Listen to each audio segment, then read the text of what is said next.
every mine has a finite life. That's why the Exploration Group plays a vital role in discovering new deposits, which can offer further options for future growth.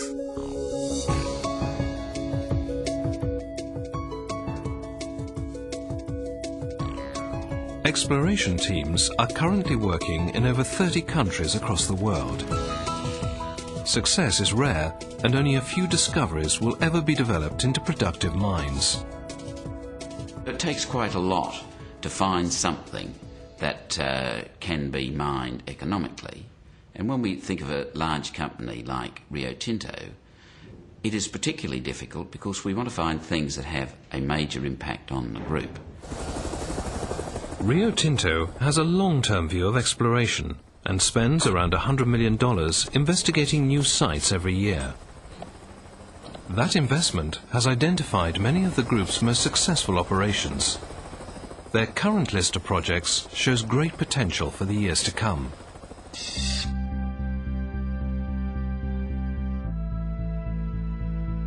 In Arizona, USA, exploration teams are investigating a major copper deposit around 60 miles east of Phoenix.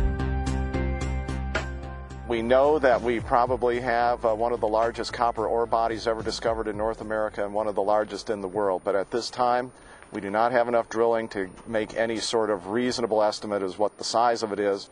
We know it's there, we know it's big, and we're back out drilling. At Simandou in Guinea, West Africa, exploration has discovered an outstanding deposit of iron ore, a metal that used to be in plentiful supply. But then suddenly the Chinese bubble came on the horizon, and now everybody's increasing production, including Rio Tinto, and there's not enough iron ore to go around. So luckily, Simandou is going to fill the breach there, and whenever we can get this into production, it will certainly prove a valuable asset to Rio Tinto. In northern Argentina, exploration has identified around 35 million tons of potash, approximately 1 kilometre below the ground. Our hopes are that this will turn into a large business for Rio Tinto, therefore a large business generating export earnings for Argentina, and indeed a business that will bring a lot of economic benefit, we hope, to the local communities.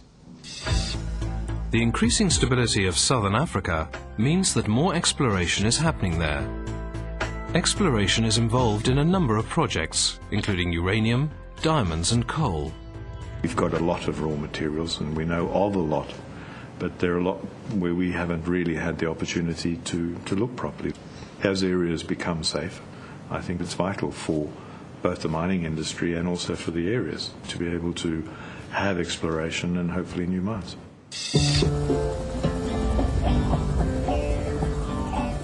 As well as examining greenfield sites, exploration teams may well revisit existing mines to identify further deposits close by.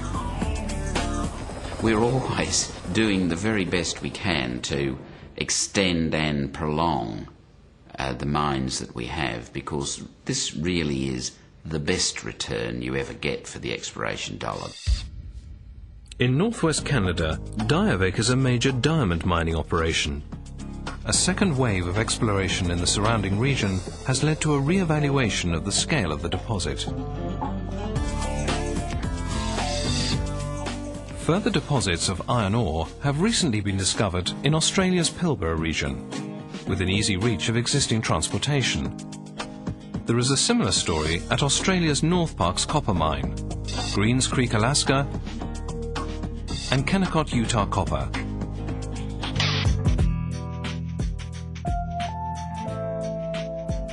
But given the pressures and frustrations of the explorer's life, what makes them keep on going? It is a wonderful feeling when you make a discovery, and it lifts all of us. And our philosophy is that success for one is success for all. Success for Rio Tinto always involves consideration of both the local communities and the environment affected by the presence of a mine. But are sustainability issues such as these important at the exploration stage? I think that they're absolutely the very first layer, and how you behave at that point and the ground rules you set and the standards you set are the ones that will endure, and they had better be the right ones. As Rio Tinto continues its drive for organic growth, its exploration teams will continue their search for the next generation of world-class mines.